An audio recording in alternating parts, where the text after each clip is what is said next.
gagging, saat disuapin, GTM. Kalau udah agak gedean dikit, udah mulai harusnya berbicara, berbahasa, itu mulai ada hambatan. Bilangnya anak saya tuh kalau tidur tuh gretek-gretek mulutnya gitu. Sampai saya ngilu gitu rasanya. Dari 10 anak yang kita lihat di depan kita, 8 anak itu mengalami lubang gigi.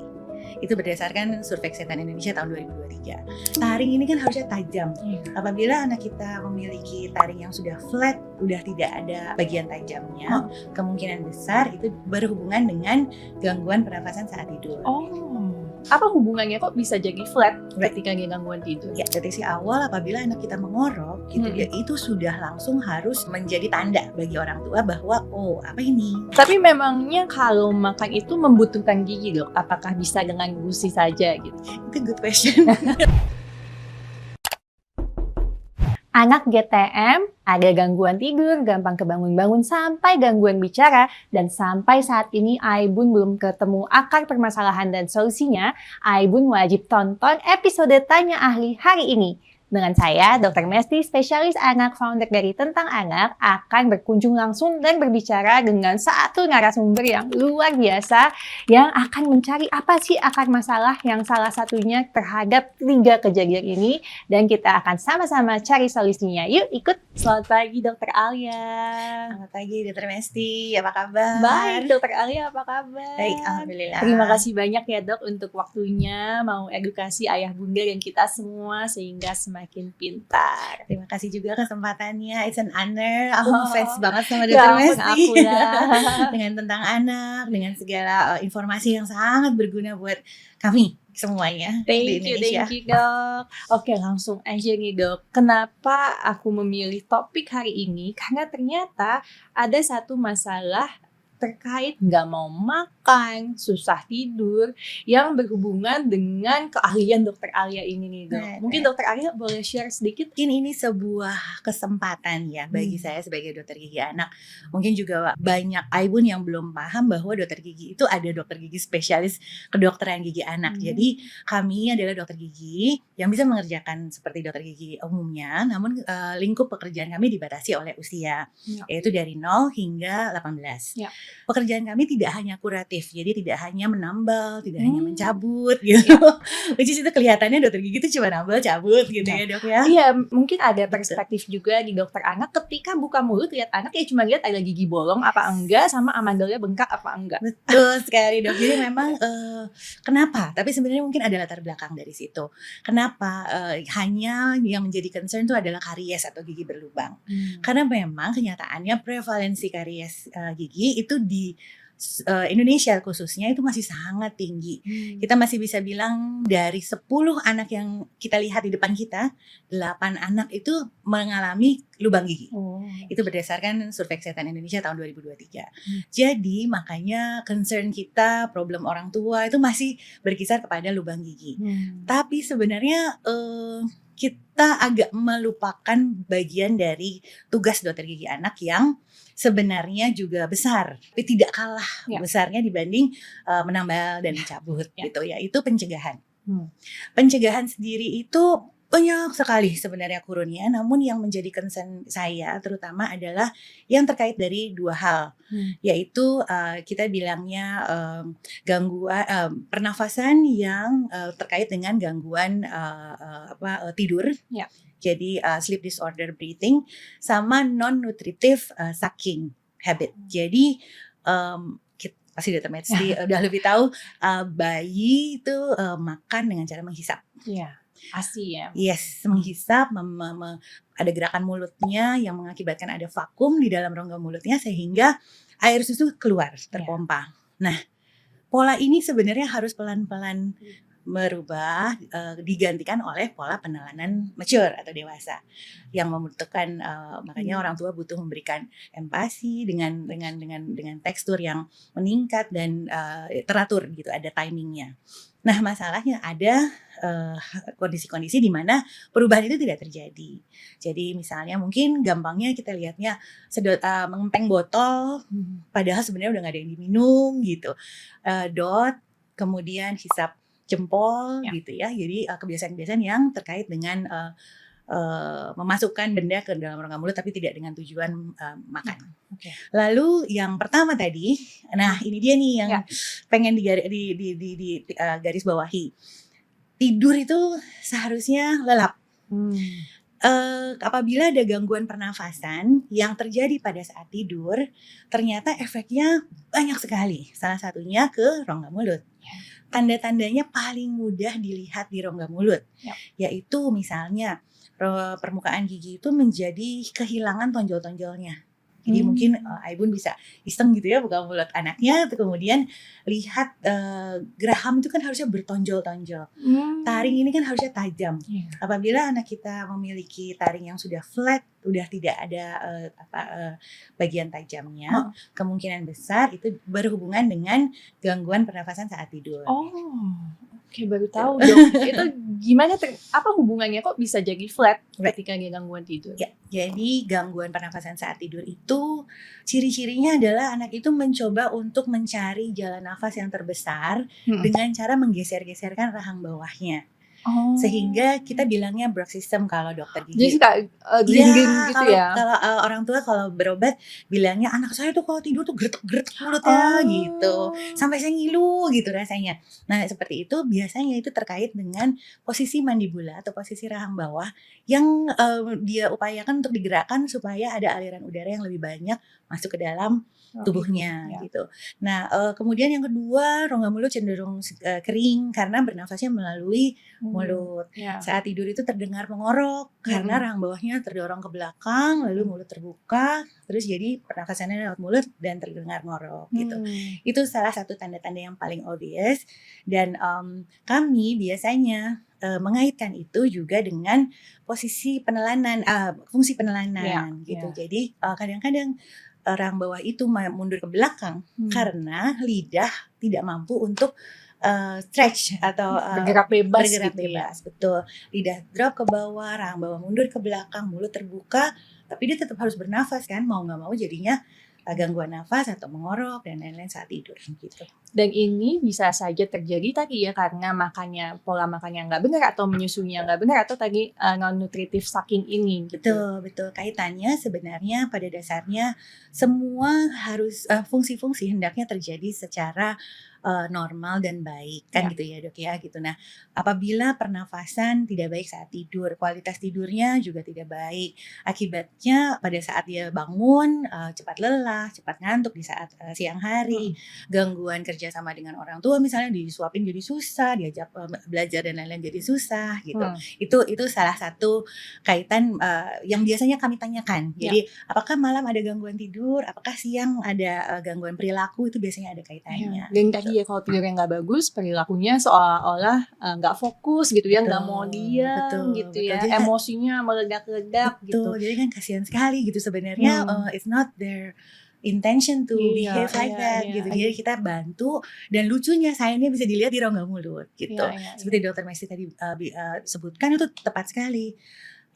Gangguan pernafasan, gangguan penelanan, bayangkan saja dia harus menelan. Kita menelan bukan hanya makanan, kita menelan air ludah bisa ratusan ribuan kali mungkin.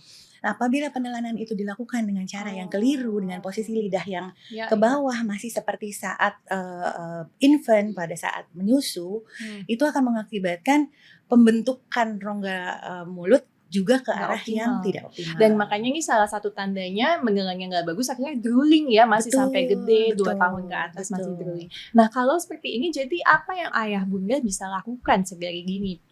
Ya, jadi memang pertama-tama kita harus pastikan anak tidur dalam keadaan yang optimal, dalam artian mempunyai istilahnya sekarang apa ya dokter, sleeping rules atau sleep hygiene gitu, sehingga memang anak mempunyai semua yang ia butuhkan untuk tidur. Cukup capek, tidak lapar gitu ya, itu juga termasuk hal-hal yang harus diperhatikan.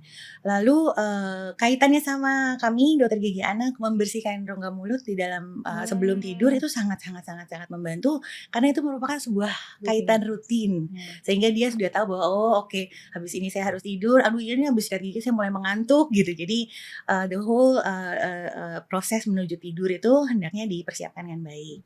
Tidak ada istilahnya tidak ada distraksi yang jangan sampai anaknya bobo terus ibunya nonton TV gitu. Jadi kan dia pasti akan terganggu juga. Lalu kemudian deteksi awal apabila anak kita mengorok gitu dia itu sudah langsung harus menjadi tanda bagi orang tua bahwa oh apa ini gitu, apakah mengoroknya setiap hari, apakah hanya disebabkan karena dia dalam posisi tidur yang kebetulan tidak sama dengan biasa, namun biasanya tidak gitu. Jadi dievaluasi apakah sebenarnya ngoroknya setiap hari dan lain-lain. Apabila memang sudah kita kan sebagai ini juga pengen saya garis bawahi, kesehatan gigi itu setiap 6 bulan sekali harus diperiksa. Sejak umur berapa tuh, Dok? Sejak umur 1 tahun itu sudah maksimal. Jadi paling baik tuh sebelum 1 tahun atau 1 tahun. Ini dulu ya, agak melenceng sedikit. Kenapa sih harus se-early itu? Tugas kami tuh sebenarnya mau kasih tahu sama orang tua apabila memang kami sudah melihat tanda-tanda. Misalnya salah satunya adalah tanda-tanda yang ada di rongga mulut terkait dengan gangguan nafas tersebut. Tapi ketika ke dokter gigi gitu, giginya baru tumbuh 1-2, emang apa aja yang mau dilihat, Dok? Ya, salah satunya tadi itu bahwa apakah dia memiliki posisi rahang yang berpotensi untuk menghambat pernafasannya. Itu salah satu yang bisa dilihat. Tapi emang apa yang bisa dilakukan ketika rahangnya itu berpotensi menghambat gitu? Ya, jadi kami akan memberi info kepada orang tua, please observe your child sleeping gitu. Jadi bisa dilihat udah ada hambatan nggak nafasnya. Kalau misalnya memang sudah ada hambatan, sebenarnya kami sebenarnya dalam menghadapi ini kita nggak bisa sendirian. Kami harus bekerja secara terintegrasi dengan pakar-pakar di bidang di banyak bidang. Salah satunya adalah dokter spesialis anak, kemudian THT, kemudian terapis gitu apabila memang dibutuhkan latihan untuk fungsi-fungsi dari rongga mulutnya gitu Dok. Apakah ini juga termasuk seperti myofunctional therapy? Apa sih, Dok? Sekarang lagi banyak nih mungkin gembar-gembor orang tua pada nanya gimana nih bisa myofunctional therapy? Sebenarnya itu apa? Oke, jadi aku senang sekali awareness tentang ini menjadi sudah lebih baik sekarang gitu karena myofunctional adalah sesuatu yang tidak terlihat secara kasat mata. Jadi namun biasanya sudah mulai panik kalau misalnya orang tua akan mulai panik kalau misalnya anak saya kalau disuapin gagging muntah terus dan lain-lain. Itu sebenarnya bagian dari dari myofunctional. Sebenarnya myofunctional kan myo is muscle, otot. Functional adalah function, bagaimana otot-otot di rongga mulutnya berfungsi gitu. Jadi bidang ini lagi-lagi bukan bidang yang sendirian. Jadi banyak sekali orang terkait di myofunctional, termasuk dokter gigi dan dokter gigi anak karena memang kan biasanya aware tentang masalah itu pada saat masih anak-anak. Gagging saat disuapin, GTM tadi dokter bilang GTM gitu. Terus kemudian GTM tuh sadly kadang-kadang tertrigger juga saat gigi tumbuh lagi gitu. Jadi lagi-lagi itu kaitannya sama dokter gigi gitu kan ya. Terus kemudian kalau udah agak gedean dikit udah mulai harusnya berbicara, berbahasa, itu mulai ada hambatan. Kok nggak bisa ngomong apa pun gitu, nggak bisa ngomong. Padahal kan biasanya tuh awal-awal tuh sudah bisa gitu. Jadi karena fungsi bicara, fungsi penelanan, pengunyahan, itu semua terkait dalam bidang myofunctional. Jadi tadi ya nggak cuma masalah tidur, nggak cuma masalah makan, tapi masalah bicara juga. Dan ketiga masalah ini adalah masalah yang paling sering dikeluhkan orang tua. Betul. Tapi mungkin yang luput adalah kesehatan rongga mulut tadi ya, dan saluran napas atasnya itu yang mungkin harus semakin ditingkatkan awareness-nya. Nah, ngomong-ngomong soal gigi tumbuh nih, Dok, banyak yang tanya, iya anak saya kok udah setahun giginya belum tumbuh. Nah, sebenarnya yang normal seperti apa sih, Dok? Oke, jadi sebenarnya untuk satu-satu dijelaskan gigi mana yang tumbuhnya saat apa itu agak panjang. Karena giginya ada 20 totalnya, Dok. Tapi intinya begini, gigi pertama umumnya tumbuh tuh 6 bulan. Oke. Boleh panik, boleh panik kalau misalnya belum tumbuh 1 tahun atau 1,5 tahun dari situ, gitu. Jadi istilahnya kepanikan kita itu sebenarnya sudah diantisipasi oleh anjuran untuk membawa ke dokter gigi sebelum usia 1 tahun, gitu. Jadi memang saat kita kembali lagi ke kunjungan ke dokter gigi, kami akan mengevaluasi apakah ini erupsinya sudah atau tumbuh giginya sudah masuk di dalam kurun normal gitu, Dok. Tapi memang berbeda-beda sih, Dok. Gitu. Jadi batasnya tadi 1,5 tahun atau 1 tahun. Memangnya apa sih, Dok, yang menjadi kekhawatiran ketika anak itu giginya tumbuhnya telat? Apa Oke. penyebabnya? Oke, kalau dari gigi sendiri, kalau jadi, inilah fenomenanya ya, kalau kami dokter gigi itu kadang-kadang suka melihatnya tuh hanya dari sisi giginya aja gitu, Ya. tapi lupa bahwa giginya itu untuk mengunyah juga, untuk makan juga gitu. Kalau dari cuman mau lihat giginya aja, sebenarnya kami nggak terlalu concern kalau giginya itu tumbuhnya belakangan, Oke. karena gigi akan tumbuh di saat anak sudah bisa, lebih, diajak kerjasama untuk menyikat giginya misalnya dan lain-lain.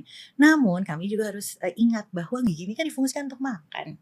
Nah, kita harapkan saat 6 bulan sampai ke, 9 bulan itu kan udah mulai finger food. Ya. Kalau nggak ada giginya sama sekali bagaimana proses itu bisa terjadi gitu. Kemudian, bagaimana kemudian mau naik tekstur apabila gigi-giginya belum lengkap gitu Dok. Jadi, problemnya lebih ke fungsi. Lebih ke nutrisi. Tadi seperti Dokter Mesti bilang, efek dari kesehatan gigi, gangguan kesehatan gigi adalah berat badan yang tidak maksimal gitu. Nah, itulah kaitannya gitu. Jadi gigi itu senjata untuk berat badannya naik gitu kan, untuk Dok, makannya gitu. tadi ya, Dok. Betul. Tapi betul. memangnya kalau makan itu membutuhkan gigi, Dok? Apakah bisa dengan gusi saja gitu? Itu good question. Sebenarnya jujur aja waktu saya sebelum jadi dokter gigi, dokter gigi itu saya pikirnya juga itu, kok kakek bisa nggak ada giginya? Iya. gitu. No, actually butuh. Gitu, Oke. karena memang nomor 1 di dalam rongga mulut itu ada enzim amilase yang pertama kali terpecah kalau makanan dikunyah. Oke. Dan itu adalah proses pertama dari the whole digestive systemnya kita kan gitu. Nah, kalau misalnya nggak ada giginya nggak ada yang mecahin tuh si Enzim amilasenya. Iya, gitu, Makanya dia tidak keluar. suka seringkali tuh anak bayi misalnya pas pup kok masih bentuk makanan Iya, utuhnya betul, gitu betul. ya. Kan emang tidak Akhirnya dikunyah. penyerapannya akhirnya juga berkurang. Iya, gitu betul ya, Dok. sekali. Oh, menarik sekali. Nah, kemudian tadi terkait karies, Dok. Apakah ini bermasalah kan banyak orang tua udah nanti juga ganti gigi, udah gigi tetap juga giginya bagus gitu. Apakah seperti itu, Dok? Oke, yang mesti dipahami oleh orang tua adalah sebenarnya gigi tetap itu sudah ada sejak di perut ibu. Jadi 7 minggu kehamilan tuh semua udah baris gitu kan, Dok. Jadi yang kita lihat, yang orang tua lihat di rongga mulut anak saat anaknya tumbuh gigi, kebobolan ini lubang gitu, ya udah nggak apa-apa nanti ganti. Itu sebenarnya udah berkaitan. Karena saat gigi susunya lubang, dia tidak akan bisa mengunyah dengan baik. Kita kembali ke statement tadi kan, dia nggak bisa mengunyah dengan baik. Kalau dia nggak bisa mengunyah dengan baik, apa yang terjadi tadi? Kalau bayi kan dia tidak tercerna. Nah, kalau anak yang sudah lebih besar, terjadi beban yang sangat berat untuk lambungnya misalnya, untuk menghancurkan makanan yang sebenarnya harusnya sudah proses penghancuran dari atas gitu. Kemudian salah satunya adalah juga suka kembung, kolik gitu, suka anaknya nangis gitu karena nggak bisa ngerasa gesi tapi bingung gitu, nggak bisa keluar. Karena makanan dimasukkan nggak dikunyah terus ditelan. Salah satunya juga yang Dokter Messi pernah tayangin di kami bilangnya digelontorkan di flush pakai air atau pakai sup. Pakai sup. Itu juga salah satu penyimpangan dari pola makan yang sebenarnya terjadi kadang-kadang awalnya dari gigi susu yang berlubang gitu. Nah, sementara gigi tetapnya ini kan di bawah lagi parkir, lagi ngantri mau keluar, dia tuh masih dalam proses pembentukan walaupun dia udah ada. Karena nutrisi ini tidak baik, akibatnya nutrisi yang sampai pada dia pun kurang baik. Sehingga waktu dia perannya dia lagi sekarang giliranmu gitu, dia tidak tumbuh dengan maksimal karena tidak dipersiapkan dengan baik gitu. Dan tadi ketika ngunyahnya dia nggak bagus, rahangnya perkembangannya juga nggak bagus ya, Dok ya. Akhirnya tadi rahangnya semakin kecil, mulutnya rongga mulutnya sempit ya, Mas. Balik lagi masalah tidur, masalah makan tadi. Masalah tidur, masalah nafas, pengunyahan. Oke. Nah, untuk mengatasi atau mencegah karies ini, apa sih, Dok, yang bisa dilakukan? Karies ini lucu.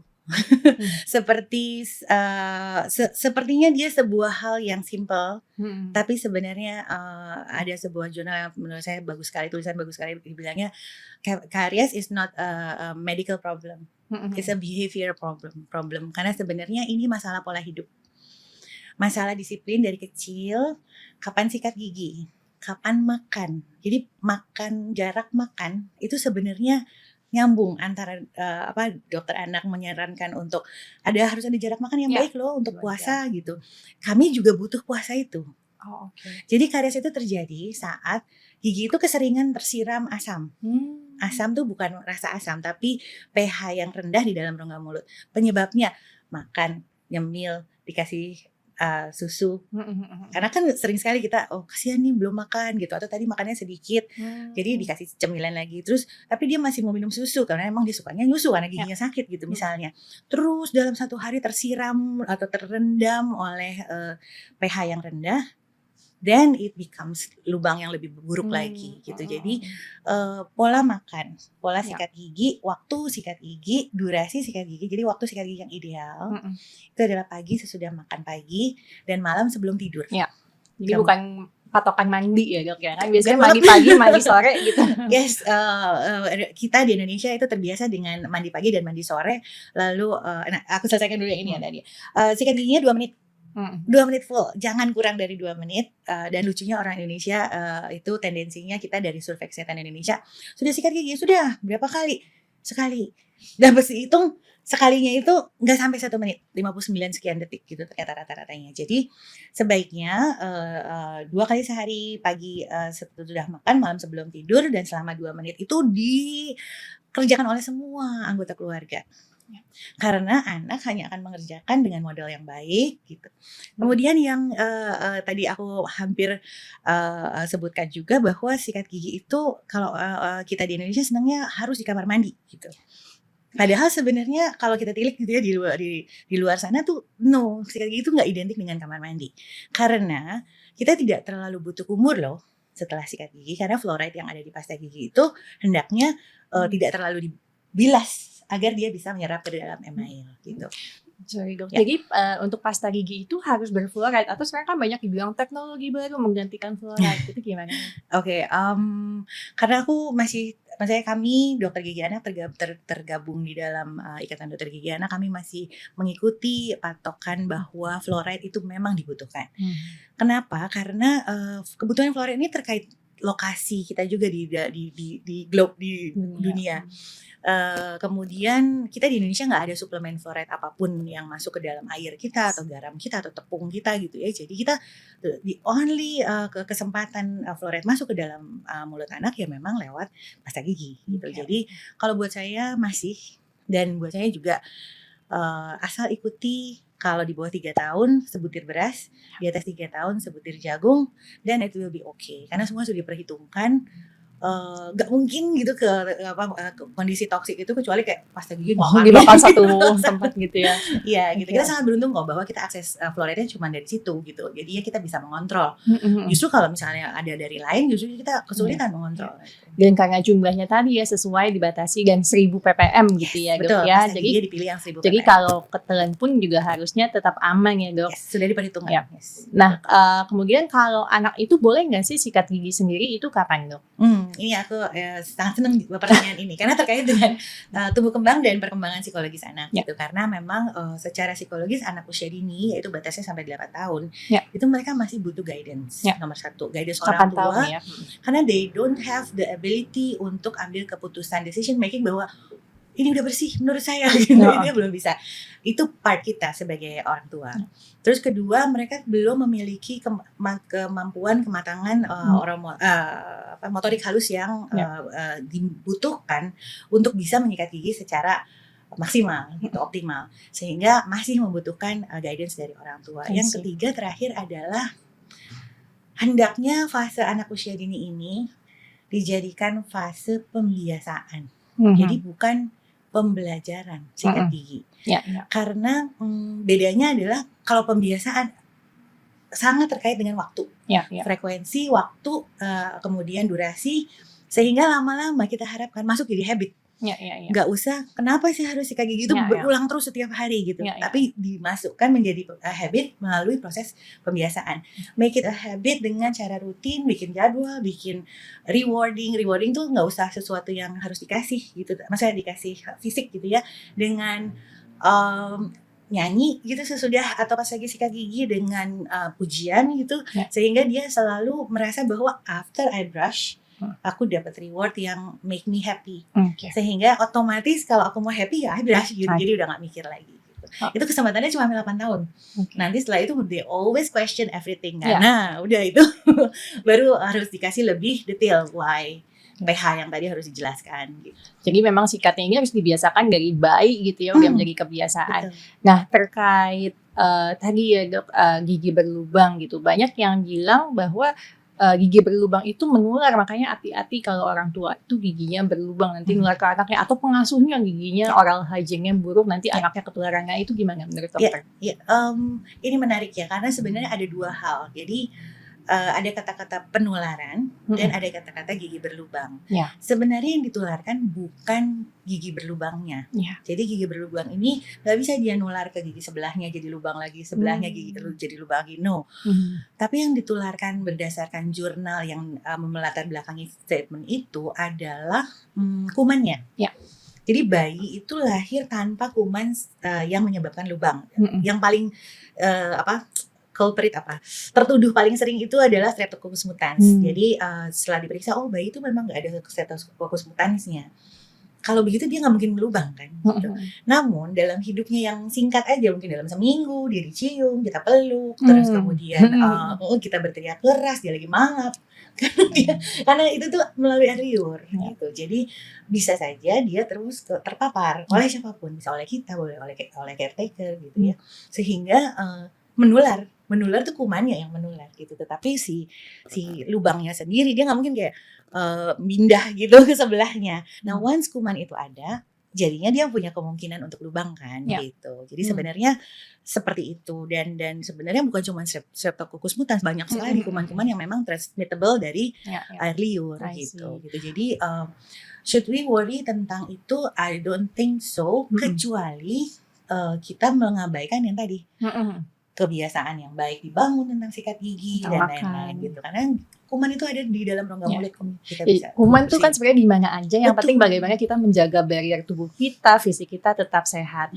Nah, selanjutnya nih dok, lagi viral banget sebenarnya konten tentang anak sih tentang bahwa yang bagus tuh gigi anak itu tuh berjarak gitu. Kalau giginya rapet penuh kayak gigi yang estetik gitu malah sebenarnya kurang baik. Nah, itu gimana sih? Ini bener sih, ini bener banget. Dan aku senang banget tentang anak ngangkat tentang itu karena jadi kadang-kadang parents tuh kecewa sekali kalau waktu misalnya pas lagi umur 8 gitu tiba-tiba, aduh gigi anak saya kan dulu kan bagus ya dok, dari bayi kan udah mau ke dokter ya, kenapa sekarang jadi berantakan gitu, jadi kayak yang kecolongan sesuatu gitu. No, sebenarnya gigi anak itu memang sudah ditentukan dari beberapa faktor genetik sama faktor lingkungan atau genetik kita sebutnya. Nah, si genetik ini sendiri kadang-kadang ya nggak bisa dipengaruhi gitu apabila memang misalnya ayahnya rahangnya kecil, mamanya giginya besar, di anaknya ya tumbuhnya tumpuk-tumpuk, kekurangan ruangan gitu misalnya. Nah, itu pada gigi tetapnya. Nah, kalau pada gigi susunya berjarak-jarak, artinya ada sisa space yang bisa digunakan oleh gigi tetapnya yang pasti lebih besar nanti. Nggak pernah ada gigi tetap yang lebih kecil daripada gigi susu. Jadi dia ibaratnya parkiran, dia emang harus pakai parkiran yang lebih besar daripada gigi susunya yang sekarang gitu. Jadi kalau berspace, berjarak-jarak itu good. Kalau yang rapat-rapat tergantung orang tuanya giginya kecil-kecil apa enggak gitu. Nanti pas ganti ke gigi tetap, kalau misalnya kecil-kecil ya alhamdulillah muat gitu. Tapi kalau misalnya ternyata gigi tetapnya gede-gede, rahang yang satunya kecil, ya jadinya berantakan. Makanya banyak yang bilang ketika gigi dewasanya itu tumbuh dan berantakan, maloklusi itu bisa jadi salah satu tanda pasti boboknya tuh terganggu, napasnya nggak bagus. Makanya kita kembali ke situ. Fungsi lidah setelah dia pensiun menyedot air susu itu harus berubah. Tadinya kan dia turun ke bawah karena dia harus menjepit payudara ibu. Nah, sekarang dia harus justru naik ke atas, bisa menekan ke langit-langit sehingga langit-langit itu bisa berkembang.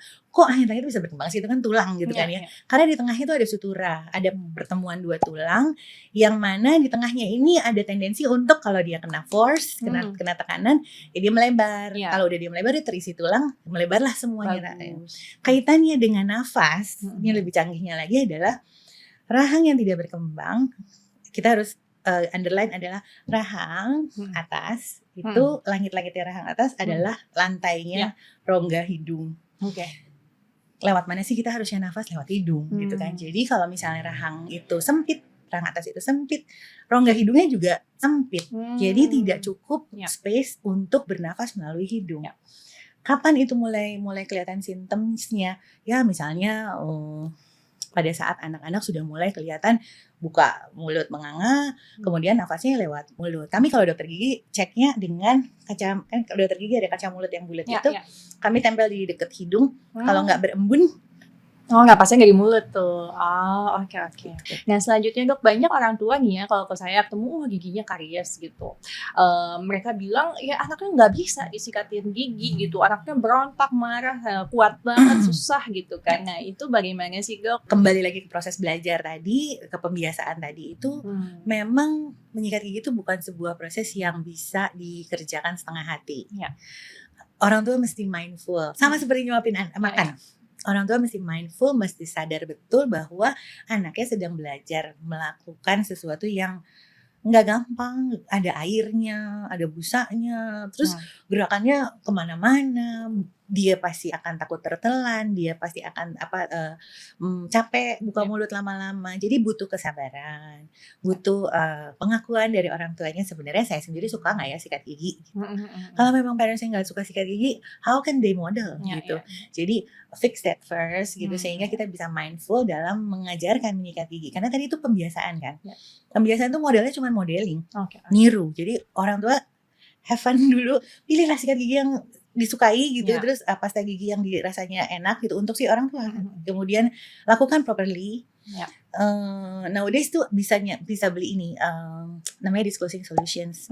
Jadi diwarnai giginya. Tapi khusus yang buat ini loh ya, buat gigi sampai hilang. Betul. Ya. Orang tua dulu tapi orang tua belajar bagaimana menyikat gigi dengan bersih dengan disclosing solution. Then they will realize bahwa ini bukan proses yang mudah, bukan proses yang bisa sembari habis mandi sebelum berangkat sekolah, tapi dalam 1 menit doang gitu. Jadi itu harus dilakukan even sebelum punya anak kali ya, masih lagi hamil gitu. Lalu nanti pas anaknya sudah ada, dimulai dengan membersihkan gusinya sebelum ada gigi dan lidah betul. Sering sekali jamur di situ ya dok ya. Terus kemudian sesudah gigi yang gigi baru muncul 2 atau 4 gitu, gantilah sikat gigi dengan yang memang cocok dengan jumlah gigi itu gitu. Jadi bertahap sesuai dengan perkembangan rongga mulut dan perkembangan kognitif anak. Gitu. Thank you dok. Nah selanjutnya ada nggak sih mitos-mitos terkait gigi dan rongga mulut anak yang pingin banget dokter Alia luruskan di sini? Oke, saya sangat ingin, karena memang interest saya adalah psikologi anak usia dini. Jadi saya sangat ingin mengajak orang tua untuk sabar-sabar gitu ya, karena bukan saya bilang orang tua belum sabar, tetapi anggap aja ini sesuatu yang interesting, yang ini nggak lama kok. Kalau misalnya kita bisa lewati, ini nggak lama. Lihat anak sesuai dengan fase perkembangannya. Jadi jangan, saya sering sekali di praktek ada orang tua anaknya umur 3 tahun gitu ya, terus kemudian apa yang bisa saya bantu? Buka mulut. Oh, orang tuanya langsung gitu. Terus dia gitu, jadi ini nggak mau sikat gigi nih dok gitu. Siapa yang mau sikat gigi di umur segitu gitu? Not even us gitu lah. Kita butuh motivasi kan gitu. Jadi kemudian udah duduk di kursi gigi. Nah ini emang susah banget, dia tuh nggak kayak kakaknya gitu. Jadi hal-hal yang negatif itu nggak perlu kalau tentang kesehatan gigi, karena kesehatan gigi itu udah repot by itself gitu, karena harus sikat gigi dan periksa gigi dan ditambal, dicabut itu udah menimbulkan kecemasan tersendiri. Jadi kalau bisa orang tua lebih support, lebih support. Nah kalau dalam prakteknya nih yang dokter Alia lihat di orang tua dan hubungannya dengan anak, kan dokter juga suka psikologi anak usia dini. Apa sih pada prakteknya yang dokter Alia pelajari yang mungkin pengen dibagikan ke orang tua yang mungkin nggak ada di textbook? Oke. Make it fun. Karena anak cuma bisa belajar dengan bermain. Kemudian make it a habit. Tadi itu gak usah terlalu dijelaskan kumannya apanya gitu-gitu, tapi contohkan. Kita brushing, dia brushing pasti gitu. Kita brushing 1-2 menit, dia brushing 2 menit gitu. Terus kemudian kalau kita walk the talk lah, jadi kalau misalnya mau bawa dia ke dokter gigi, ya kitanya ke dokter gigi juga lah gitu, supaya dia bisa lihat bahwa semua orang ke dokter gigi, aku juga bisa gitu. Oke, menarik sekali. Thank you banget dokter Alia untuk ilmunya hari ini, luar biasa. Saya yakin para Aibun belajar banyak hari ini bahwa ternyata ada hal yang signifikan banget tadi mempengaruhi tidur, makan, bahkan bicara. Nah, bagi Aibun yang merasa topik ini dan diskusi bersama dokter Alia bermanfaat, jangan lupa like and subscribe channel tentang anak di YouTube. Oke, sampai ketemu di Tanya Ahli selanjutnya. Dadah!